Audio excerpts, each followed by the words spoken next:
അപ്പം നമ്മുടെ ശ്രീകുട്ടൻ ഇങ്ങെത്തിയിട്ടുണ്ട് കേട്ടോ. മടുത്തിട്ടായിരിക്കും വരുന്നത്. രാവിലെ കുട്ടേട്ടൻ ഉപ്പുതറയെ കൂട്ടാൻ പോയി. കട്ടപ്പന വന്നിറങ്ങിയിട്ട് അവിടുന്ന് ഉപ്പുതറയ്ക്ക് പോന്നു ബസ്സിന് തന്നെ.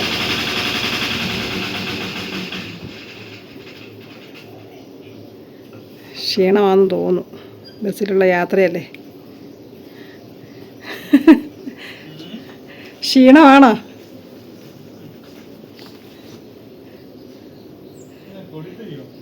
കൊടുത്തൈ മേടിച്ചതാ പപ്പ. ഉറങ്ങിയോ നല്ലോണം അതോ? അതിനാ വണ്ടിക്ക് പുറകിലായിരുന്നു സീറ്റ്. ക്ഷീണമാണോ അതുകൊണ്ട്? മെലിഞ്ഞു പോയല്ലോ, ഭയങ്കരമായിട്ട് മെലിഞ്ഞു പോയി. അയ്യോ എന്നാ കോലമാടാ. ഒരാഴ്ച ഫുഡ് കഴിച്ചിട്ടില്ല, സംസാരമില്ല. ബാംഗ്ലൂർ ഫുള്ള് ക്ലൈമറ്റ് ചേഞ്ച് ആയി, ഫുള്ള് മഴ. മഴ ഒരു മഴ തന്നെ, പനി പിടിച്ചിട്ട് വായിക്കത്തെല്ലാം തൊലിയെല്ലാം പോയി. എന്റെ ചുണ്ട് എപ്പോഴും പൊട്ടുന്നുണ്ടോ, പനി വന്നു ഞാൻ ചുണ്ട് പൊട്ടും. അപ്പം സംസാരിക്കാനൊന്നും പറ്റുന്നില്ല. ഇപ്പൊ നാക്കിന്റെ സൈഡിൽ പൊട്ടിയിരുന്നത് വരുന്നേ ഉള്ളൂ. സംസാരിക്കുമ്പോ വേദന. ഉപ്പുവെള്ളമൊക്കെ കൊണ്ടിട്ടെ പെയ്യ നമുക്ക് അസുഖമൊക്കെ മാറ്റിയെടുക്കാം. 2 ദിവസം സംസാരിക്കാൻ തുടങ്ങിയിട്ട് എന്നാലും ക്ലിഞ്ഞായല്ലേ. മിണ്ടാമൂളിയായിരുന്നോ? ആക്ഷൻ. അവര് ചോദിച്ചില്ല ഇതെന്നാന്ന്? ടീച്ചർ ചോദിച്ചോ? എന്നാ ചെറിയ പയ്യാണോ? ബസ്സുകാർ തരുന്ന കഴിക്കാതെ കൊണ്ടുവന്നോ? എന്നതാ ബിസ്ക്കറ്റ് പപ്പ മേടിച്ചോണ്ട് വന്നത്? പ്ലാവും തയ്യ്, തെങ്ങും തയ്യ്, റംബുട്ടാൻ, കൊടിത്തയ്യ്, കാറ്റാടിത്തയ്യ്, ഇതെല്ലാം മേടിച്ചോണ്ട് വന്ന് വെച്ചിട്ടുണ്ട്. കുറച്ചൊക്കെ തട്ടു. പിന്നെ നീ വന്നിട്ട് തെങ്ങും തൈയൊക്കെ എവിടെയാണ് വെക്കുന്നതെന്നുള്ള അഭിപ്രായം ചോദിച്ചിട്ട് വെക്കാന്നൊക്കെ പറഞ്ഞിരിക്കുന്നു. കവർ മാറി. കവർ അപ്പടി അങ്ങ് ചീത്തയായിരുന്നു. ഇപ്പം പുത്തൻ ഫോൺ പോലെ. നീ ഓർത്ത പുത്തനാന്ന്? സ്ക്രീൻ ഗാർഡ് ഒട്ടിച്ചു. നേരത്തെ സൈഡ് അങ്ങ് പോറിയ പോലായിരുന്നു. ചായ ഇട്ട് കേട്ടെ. നീ മേടിച്ചു തന്ന കഴിഞ്ഞ പ്രാവശ്യം പോയപ്പോൾ മീനെ മേടിച്ചു തന്നില്ലായിരുന്നോ? അത് ചത്തുപോയി. ഇല്ല, അത് കൊണ്ടുവന്നപ്പം തന്നെ അതിനെന്തോ ഒരു ക്ഷീണമായിരുന്നേ. ഇവിടെ കൊണ്ടുവന്ന് ഞങ്ങൾ കുപ്പിക്കകത്ത് ഇട്ട് കഴിച്ചപ്പോൾ അത് അങ്ങോട്ടും ഇങ്ങോട്ടൊന്നും അനങ്ങാതെ കിടക്കുമായിരുന്നു. തീറ്റയൊക്കെ കൊടുക്കുന്നുണ്ടായിരുന്നു, പക്ഷെ അതിനൊരു ഉഷാറില്ലായിരുന്നു. ഒരു 10-15 ദിവസം കിടന്നു. അത് കഴിഞ്ഞപ്പോൾ അതിനങ്ങ് ക്ഷീണമായി. നമ്മുടെ മറ്റേ മീനിൻ്റെ അത്ര ഉഷാറില്ലായിരുന്നു ഓടി നടക്കാനായിട്ട്. ചായ തരാം. ഞാനിങ്ങനെ നീ കട്ടപ്പന വന്നിട്ട് വിളിച്ചിട്ട് ആണോ? നീ ഞങ്ങളോട് പറഞ്ഞ 8 മണിയാകുമ്പോൾ കട്ടപ്പന വരുന്നില്ലേ? വന്നു.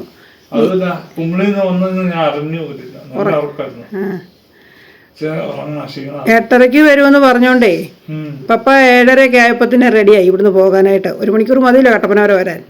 അന്നേരം നീ കട്ടപ്പന വന്ന് വിളിച്ചപ്പോൾ പപ്പ റെഡിയായി തിണ്ണ നിൽക്കുമായിരുന്നു അങ്ങോട്ട് വരാനായിട്ട്. അതാ പിന്നെ ബസ്സിന് കയറി വരാൻ പറഞ്ഞത്. ബസ് നേരത്തെ ആയിരുന്നു. കുമ്പിളി ഒന്നും നിർത്തി അറിഞ്ഞില്ല, അണക്കരൊന്നും നിർത്തി അറിഞ്ഞില്ല. പെട്ടെന്ന് തന്നെ കട്ടപ്പന വന്നു. പിന്നെ ഇന്നലെ കേറി കഴിയുമ്പോ എത്ര 7:30 ആയപ്പോ കേറിട്ട് 11 മണിയായപ്പോഴാണ് നിർത്തിയത്. അതുപോലെ അപ്പം ഒന്നും കുടിക്കാനൊന്നും പറ്റില്ല, കഴിക്കാനും പറ്റില്ല. ഇങ്ങനെ ബസ് നേരിട്ടില്ലേ, ഉറക്കം ശരിയായില്ല. 2 മണി കഴിഞ്ഞാ പോയി. ഇനിയിപ്പോ ഓണമൊക്കെ ആയതായി ഭയങ്കര തിരക്കും. ഭയങ്കര തിരക്കാ. എല്ലാരും നാട്ടിലോട്ട് വരുന്നവരൊക്കെ ടിക്കറ്റൊക്കെ ഇപ്പഴേ എടുത്തോ. ടിക്കറ്റിന് ഭയങ്കര ചാർജുമാണ്. ട്രെയിനൊന്നും വരാൻ നിന്നൊക്കെ ചത്തു പോകും കേട്ടോ. ഇടിച്ചു തള്ളി അല്ലേ? അയ്യോ, ട്രെയിനൊക്കെ മലയാളികൾ വരുന്നവരെ സമ്മതിക്കണം. ഭയങ്കര കേറി അകത്ത് കയറണ്ടേ, അകത്ത് കേറി കിട്ടിക്കഴിഞ്ഞാൽ എങ്ങനെയൊക്കെ പോരാ. ഇപ്പൊ പുതിയ ട്രെയിനൊക്കെ ഉണ്ടല്ലോ, വന്ദേ ഭാരതൊക്കെ. സ്പെഷ്യൽ ട്രെയിനൊക്കെ ഉണ്ട്. എന്നാലും എന്തോരം മലയാളീസ് ആണെന്നറിയോ നാട്ടിലോട്ട്. എങ്ങനെയും കയറി പോകാൻ പറ്റില്ല. അത് ശരി. ബസ്സിനൊക്കെ വൺ സൈഡൊക്കെ 4000 രൂപ 3000 രൂപയൊക്കെയാണ്. ഇപ്പോഴൊക്കെ എടുക്കണമെങ്കിൽ ലാഭം കിട്ടും. അത് ശരി. ചായ തരാം. അപ്പോൾ ഒരാൾ ഭയങ്കര സന്തോഷത്തോടെ വരുന്നുണ്ട് കേട്ടോ. അതുപോലുള്ള സ്ഥലത്താണ് വന്നെത്തിയേക്കുന്നത്. ഞാൻ പറയാറുന്നേ, ഒരാൾ ഭയങ്കര സന്തോഷത്തോടെ വരുന്നുണ്ട്, അതുപോലുള്ളൊരു സ്ഥലത്താണ് വന്ന്. കുറ്റിയാങ്കൽ നഴ്സറി എന്ന് പറയും, പാലായിലുള്ളതാണ്. അപ്പോൾ ഞാൻ ഇന്നലെ ഇവിടെ വന്ന് കുറേ തൈകൾ എടുത്തായിരുന്നു. വീഡിയോ ഒന്നും എടുത്തില്ല, മോളമ്മ എൻ്റെ കൂടെ ഇല്ലായിരുന്നു. കുറേ തെങ്ങൻ തൈ എടുത്തു, പ്ലാവൻ തൈ എടുത്തു, റംബുട്ടാൻ എടുത്തു, പിന്നുണ്ടായിരുന്നു. അത്രയും സാധനം ഇന്നലെ എടുത്തു. അപ്പോൾ ഇന്ന് കുറേ കൊടിത്തൈ കൂടത്തൈ എടുക്കാമെന്ന് നോക്കാം. കൊടിയുടെ അല്ലേ? കുരുമുളക് കൊടിയുടെ. അപ്പോൾ ഞാൻ ഇന്നലെ നോക്കിയായിരുന്നു. അപ്പോൾ അവരൊരു വിലയൊക്കെ പറഞ്ഞു, ഞാൻ ഇച്ചിരി കുറച്ചൊക്കെ ആണെങ്കിൽ എടുക്കാം എന്നൊക്കെ പറഞ്ഞിട്ട് പോയത്. ഇന്ന് വരാമെന്ന് പറഞ്ഞ് പോയിട്ട് അവർക്കൊരു വിശ്വാസമൊന്നും ഇല്ലായിരുന്നു. എന്തായാലും ഇവിടുത്തെ കുറച്ച് കൊടിത്തല കൊണ്ടുപോകാൻ നോക്കണ്ട. നമ്മൾ പാട്ടമെടുത്ത പറഞ്ഞ് മരം വഴിയൊക്കെ ഇടാമല്ലോ. കൊടിത്തലയായിട്ട് ഇനിയിപ്പം സമയം കഴിഞ്ഞു. തല കണ്ടിച്ചിരുന്നതിൽ നല്ലത് കൂടത്തൈ വെക്കുക. അപ്പം കാഴ്ച പ്ലാവൊക്കെ ഉണ്ട്. ബഡ് പ്ലാവ് അല്ലേ?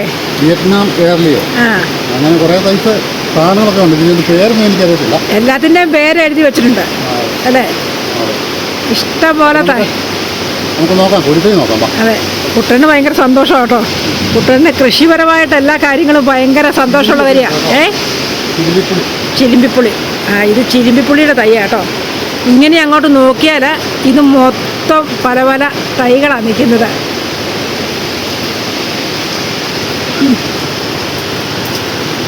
മഴയാണ്, നല്ല ശക്തമായിട്ടുള്ള മഴയാണ്. നെറ്റ് കെട്ടിയേക്കുന്നുണ്ടേ. കൂടത്തൈ അല്ലേ? കൂടത്തയ്യ, കൊടിയുടെ കൂടത്തൈ കേട്ടോ. നല്ല തയ്യാന്ന് തോന്നുന്നു.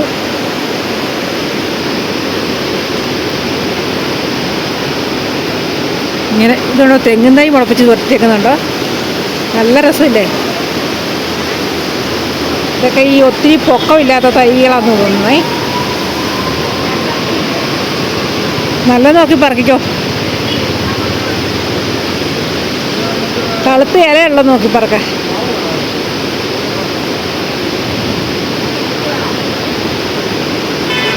എത്രണ്ണ എടുക്കുന്നേ? 50 50 എന്നാൽ ഞാനും കൂടെ കൂടി പറക്കാം. 50 തയ്യാ പറക്കുന്നേ.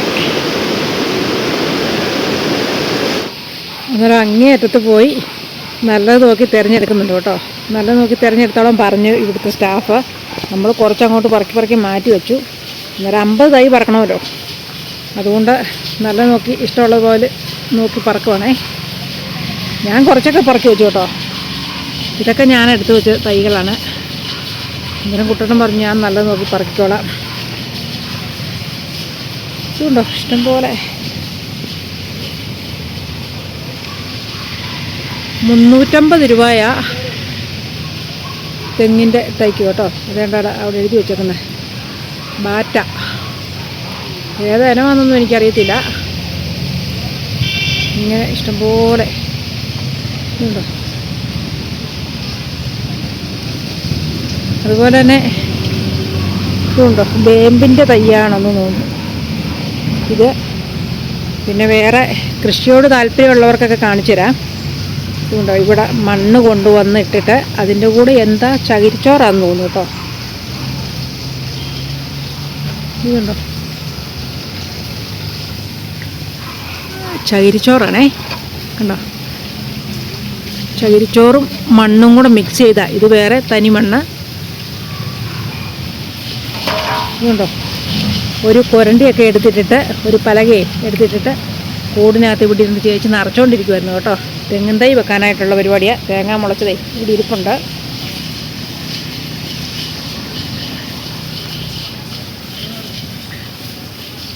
ഇതുണ്ടോ, കൂടിനകത്ത് മണ്ണ് നിറച്ചിട്ട് തേങ്ങ മുളപ്പിച്ച് അതിൻ്റെ അകത്തോട്ട് പാക്ക് ചെയ്ത് വെക്കുക. അതാണ് ഇങ്ങനെ വലുതായി ഇതുപോലെ ഇത്രയും വലുതായി. അപ്പുറത്ത് നിൽക്കുന്ന അതിലും വലുതായി അങ്ങനെ നിൽക്കുന്നു.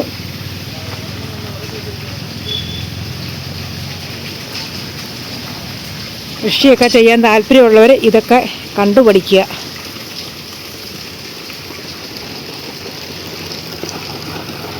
ഇതുണ്ട്, തേങ്ങ മുളപ്പിച്ചിട്ട് മണ്ണിലിട്ട് മുളപ്പിച്ചിട്ട് എടുത്തുകൊണ്ട് വെച്ചേക്കുന്നത് കണ്ടോ.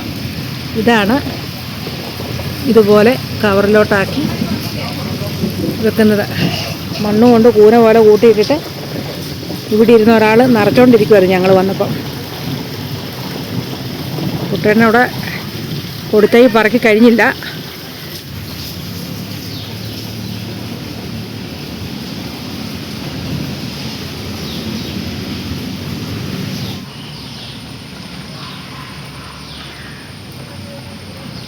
പറക്കി കഴിഞ്ഞു. മറ്റേ കൊടുത്തൈ വെച്ചല്ലേ.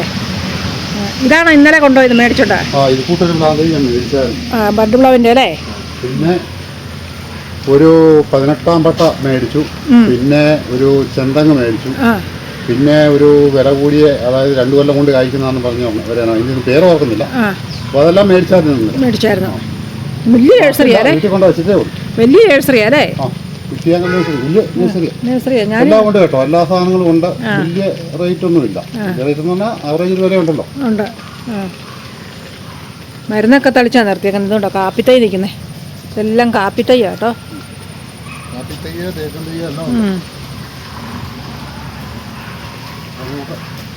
പോകാം. റബ്ബർ തൈകളും ഇഷ്ടം പോലെ തൈകളും ഒക്കെ ഉണ്ട് കേട്ടോ. ഇതൊക്കെ റംബൂട്ടാൻ്റെ തൈകളാണ്. ഇതിങ്ങനെ വെച്ചേക്കുന്ന മൊത്തം റംബൂട്ടാനാണേ. ഉണ്ടോ? ഇതുപോലത്തെ ഒരു ചെറിയ തൈയാണ് കുട്ടേട്ടൻ മേടിച്ചുകൊണ്ട് പോയെന്നാണ് പറഞ്ഞത്. ഇവിടുത്തെ സ്റ്റാഫാണ് ഇതല്ലാതെ. എന്നിട്ട് ഞാൻ ആദ്യമായിട്ടാണ് ഇവിടെ വരുന്നത്. ഈ നഴ്സറി ഞാൻ ഇതുവരെ വന്നിട്ടില്ല, ഞാൻ ആദ്യമായിട്ടാണ്. ഇന്നലെ കുട്ടേട്ടൻ വന്ന് കയറിയിട്ട് എന്നോട് പറഞ്ഞായിരുന്നു നഴ്സറി കയറി ഇന്ന സാധനങ്ങളൊക്കെ മേടിച്ചെന്ന്. അപ്പം ഉന്തുവണ്ടി കൊണ്ടുവന്ന് നമ്മുടെ മേടിച്ച കൊടുത്തൈ എല്ലാം കയറ്റി വെക്കുവാണ്. ഇവിടുത്തെ തൊഴിലാളികളും മുതലാളിയും ഒക്കെയാണ് കേട്ടോ. പിന്നെ ഒരു വെറൈറ്റി കാഴ്ച ഇത് കേട്ടോ. ഇതുണ്ടോ? ഇതൊരു കിണറാണേ. കിണറിൻ്റെ ചുറ്റും എന്തോ ചെടിയുടെ കയറി കിടക്കുമെന്ന് എനിക്ക് തോന്നുന്നു. ചെടിയാണെന്ന് തോന്നുന്നു കേട്ടോ. ഇതുണ്ടോ കിണർ? നോക്കി ഈ കിണർ. അതെ അതെ, എല്ലാം പച്ചപ്പല്ലേ?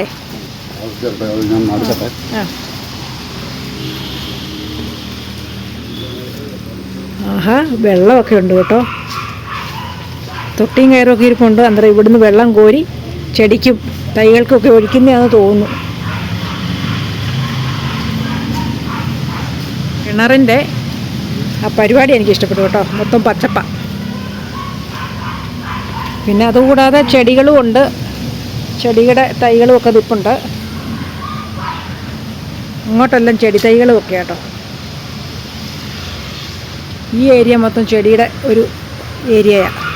ഇതുകൊണ്ടോ ഒരു ഇല്ലിച്ചെടിയാണ് കേട്ടോ. നമ്മുടെ വീടിൻ്റെ ഫ്രണ്ട് വശത്തൊക്കെ വെക്കിയത് അങ്ങനത്തെ ഒരു ഇല്ലിച്ചെടിയാണ്. ഇത്രയും പൊക്കമുണ്ട് ഇതിനെ. ഇതിൻ്റെ വില എഴുതുന്നു കേട്ടോ. ഒരെണ്ണത്തിന് 800 രൂപ. ഈ ഒരു ചെടിക്ക് ഈ ഒരു ചെടിക്ക് 800 രൂപയാണ്. മുളച്ചെടി. അത് ഈ വീടിൻ്റെ ഫ്രണ്ടിലൊക്കെ കൊണ്ട് നട്ടേക്കുന്നുണ്ടല്ലോ ഓരോരുത്തർ, കണ്ടിട്ടില്ലേ? നല്ലതല്ലേ? വേണം ഒരെണ്ണം. രാധമ്മ എൻ്റെ കൂടെ ഉണ്ട് കേട്ടോ. രാധമ്മയോട് വേണമെന്ന് വെച്ചപ്പോൾ രാധമ്മ പറയാം 800 രൂപയോന്ന്. ഇതെങ്ങനെ ഉണ്ടമ്മ ഈ ചെടി? രസമില്ല കാണാൻ? 150 രൂപ എങ്ങനെയുണ്ടാകും അവിടെ എഴുതി? അങ്ങനെ എടുത്തോണ്ട് പോകും. എൻ്റെ കുഞ്ഞുതടി തൈ, കുഞ്ഞ തൈയൊക്കെ കാണും. എന്നാലും ഒരു നല്ല ഭംഗിയാ അല്ലേ? ഭംഗിയുണ്ട്. ഒരു എന്താ ചെറിയ ഇലയായിട്ടേ തട്ടായിട്ട് ഇങ്ങനെ നിൽക്കണേ. ഇതതിൻ്റെ വേറൊരു ഇനം കേട്ടോ, പച്ച കളറിലെ ഇലയുള്ള. ഉണ്ടല്ലേ? എങ്ങനെയുണ്ട് നഴ്സറി? നാരകമൊക്കെ ഇരിക്കുന്നുണ്ടോ? ഇതുണ്ടോ നാരകത്തയ്യത്? ഓരോ തൈകൾ ഒരു സൈഡിൽ നിന്ന് അടുത്ത സൈഡിലോട്ട് കൊണ്ട് മാറ്റി വെക്കുക കേട്ടോ. ഓരോരുത്തർ വന്ന് മേടിച്ചോണ്ട് പോകുന്ന ഇതൊക്കെ ഉണ്ടോ? ആരാണ്ട് ഓർഡർ കൊടുത്താണ്. അപ്പം ബില്ലൊക്കെ അടച്ചോ? പോകാം. അടുത്ത ദിവസം വരുമ്പോൾ ഇനിയും നമുക്ക് എന്തെങ്കിലുമൊക്കെ മേടിക്കാം. ഒരു മാവും തൈ മേടിക്കണം. അപ്പോൾ ഇന്ന് നമ്മൾ ഇതുകൊണ്ടൊക്കെ നിൽക്കുക. അപ്പോൾ ഇന്നലെ ഇന്നും കൂടി ഇവിടെ കയറി നല്ലൊരു തുകയായി. അപ്പോൾ അടുത്ത ദിവസം വരുമ്പോട്ടെ, അടുത്ത ദിവസം വരുമ്പം എല്ലാം നല്ല തൈകളാ അല്ലേ? അന്നേരം ഇതാണ് അവരുടെ ഓഫീസൊക്കെ. അവിടെയാണ് നമ്മൾ പൈസയൊക്കെ അടയ്ക്കുന്നത്. എന്നിട്ട് നമ്മൾ പോകുക അല്ലേ? അപ്പം ഞങ്ങൾ പാലായ്ക്കൊക്കെ പോയിട്ട് വരുന്ന വഴിക്ക് വാഗമണ്ണിന് താഴെ വന്നപ്പോൾ നിർത്തിയതാട്ടോ. മഞ്ഞൊക്കെ ഇറങ്ങുന്നുണ്ട്, മല വഴി കണ്ടോ, ഭയങ്കര കോടമഞ്ഞൊക്കെ ഇറങ്ങുന്നുണ്ട്, ചെറുതായിട്ട് മഴ ചാറുന്നുണ്ട്. ഈ അടുത്തയിടയ്ക്ക് ഇവിടെ ഒരു ഉരുള് പൊട്ടിയായിരുന്നു. ഞങ്ങൾ ഒരുപാട് ദൂരെയാണ് നിൽക്കുന്നത്. ആ ഉരുള് പൊട്ടിയതിൻ്റെ കുറേ ദൂരെ നിന്നാണ് ഞാനിപ്പോൾ ഇത് എടുക്കുന്നത് കേട്ടോ. അതുകൊണ്ടോ മലഞ്ചെരുവിൽ അങ്ങ് മലയുടെ മണ്ടേന്ന് താഴോട്ട് തോട് പോലെ ഒഴുകി നമ്മുടെ വഴിയിലേക്കാണ് വന്നേക്കുന്നത്. ഈ റോഡിലേക്കാണ് അതെല്ലാം കൂടെ വന്നത് കേട്ടോ. അപ്പോൾ ഒരു ദിവസം 1-2 ദിവസം വഴിയെല്ലാം ബ്ലോക്കായിരുന്നു കണ്ടോ. അതിൻ്റെ തൊട്ടടുത്ത് തന്നെ ഒരു അരുവി പോലൊരു വെള്ളച്ചാട്ടം ഉണ്ടേ. അങ്ങ് മലകൊണ്ടേന്നാണ് വന്നേക്കുന്നത്. നമ്മളിവിടെ നിന്ന് നോക്കുവാണെങ്കിൽ ഒരു 2 കിലോമീറ്റർ മുകളിൽ നിന്നാണ് ആ ഉരുള് പൊട്ടി താഴോട്ട് ഇറങ്ങിയേക്കുന്നത് കേട്ടോ. ഇവിടുത്തെ ഒരു കാഴ്ച ഭയങ്കര തന്നെയാണ്. ഞങ്ങളിപ്പോൾ ഇവിടെ നിൽക്കുന്നതെന്ന് പറഞ്ഞു കഴിഞ്ഞാൽ ഒത്തിരി മാറിയാണ്, ഒരു പാറക്കെട്ടിൻ്റെയൊക്കെ അടുത്താണ് നിൽക്കുന്നത്. എന്താണെന്ന് വെച്ച് കഴിഞ്ഞാൽ നമുക്ക് പേടിക്കൊന്നും വേണ്ട. മോളമ്മ അടുത്തെന്ന് പറഞ്ഞുകൊണ്ട് മാത്രമാണ് നമ്മളിവിടെ വണ്ടി നിർത്തിയത്. അപ്പം ചെറിയ ചാറ്റമഴയൊക്കെ വരുന്നുണ്ട്. ഹായ്.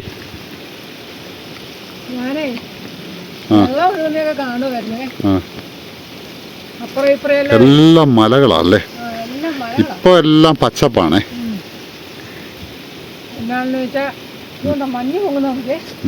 മഞ്ഞും അരുവികളും രസമാണ്. താഴത്തെ കുഴി കാണത്തില്ല ഇവിടെ നിന്ന്. ഇതെല്ലാം കാണാനാണ് വാഗമണ്ണിൽ സഞ്ചാരികൾ വരുന്നത്. നാട്ടിൻപുറത്തും ആലപ്പുഴയും തിരുവനന്തപുരം അവിടെയൊക്കെ കിടക്കുന്ന ആൾക്കാർ ഈ കാഴ്ചകളൊക്കെ കാണാനായിട്ടാണ്. ഉണ്ട്. ഇഷ്ടംപോലെ ആൾക്കാർ വരുന്നുണ്ട് വേനൽക്കാലത്തൊക്കെ. അതെ, ഈ മലകളൊക്കെ കയറാനും അരുവികൾ കാണാനും. ഇപ്പൊ എങ്ങോട്ട് നോക്കിയാലും അരുവികളും മാത്രമേ ഉള്ളൂ. നേരത്തെ 1-2 അടുത്തേ ഉള്ളായിരുന്നു. ഇപ്പൊ ഈ മഴക്കാലം തുടങ്ങിയ പിന്നെ എല്ലായിടത്തും അരുവികളാണ്. എവിടെ നോക്കിയാലും പച്ചപ്പിന്റെ കൂടെ. അപ്പോൾ ഒരാൾ വണ്ടിയെ ഇരിപ്പുണ്ട്, മടുത്തു കേട്ടോ. മകളുടെ കൂടെ 2 ദിവസം ആശുപത്രി ജീവിതമൊക്കെ കഴിഞ്ഞ് മടുത്തിട്ട് പാവം ഒന്നും മിണ്ടാതിരിക്കുക. മടുത്തോ? നമുക്ക് അങ്ങോട്ട് ചെല്ലുമ്പോൾ ചായയൊക്കെ കുടിക്കാം കേട്ടോ. അമ്മയ്ക്ക് ഓട്ടോയിൽ ഇരുന്നിട്ട് ഒത്തിരി ദൂരം അങ്ങനെ ഓട്ടോയിൽ നിന്ന് അമ്മ യാത്ര ചെയ്യുന്നില്ല. നമ്മള് പിന്നെ ഇടയ്ക്ക് സഞ്ചാരം ഉള്ളതുകൊണ്ട് നമുക്ക് കുഴപ്പമില്ല. അതെ അതെ. പക്ഷെ അമ്മ മടുത്തു, ഇരുന്നിരുന്ന് മടുത്തെന്നാ പറഞ്ഞത്. ചാറ്റമഴ ചാറുന്നുണ്ട്. ഞങ്ങള് നമുക്ക് കരോട്ടെ കുറച്ചുകൂടെ മുകളിലോട്ട് ചെല്ലുമ്പോൾ നല്ല ബേക്കറി ഉണ്ട്, ചായ കുടിക്കാം. അപ്പോൾ വണ്ടികളൊക്കെ വരുന്നുണ്ട്. രസമാണ് മല കയറിയുള്ള വരവേ, വളവ് തിരിഞ്ഞ്. അതെ അതെ.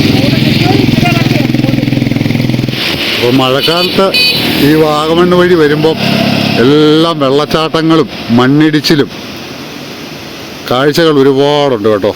നമ്മുടെ ഈ റൂട്ടിലേക്ക് തന്നെ ഒരു 3-4 ഇടത്ത് മണ്ണിടിഞ്ഞ് വീണിട്ടുണ്ടായിരുന്നു. ഈരാറ്റുപേട്ട വാഗമൺ റൂട്ടിൽ ഭയങ്കര ഗർത്തമാണ്. എനിക്ക് എന്തോ ഒരു മഞ്ഞൊക്കെ മൂടി അക്കരെ വഴി പൊട്ടുപോലെ വണ്ടി പോകുന്നതൊക്കെ നമുക്ക് കാണാം. ഇവിടെ നിന്ന് നമ്മളാ വഴിക്കാണ് വളഞ്ഞു കയറി ഇപ്പോൾ വന്നതേ. അതെ അതെ. എന്തായാലും മഴ അടുത്തത് വരുന്നുണ്ട്. അടുത്ത മഴയ്ക്ക് മുമ്പേ നമുക്ക് വാഗമണ്ണ് ടൗണിൽ ചെല്ലണം അല്ലേ?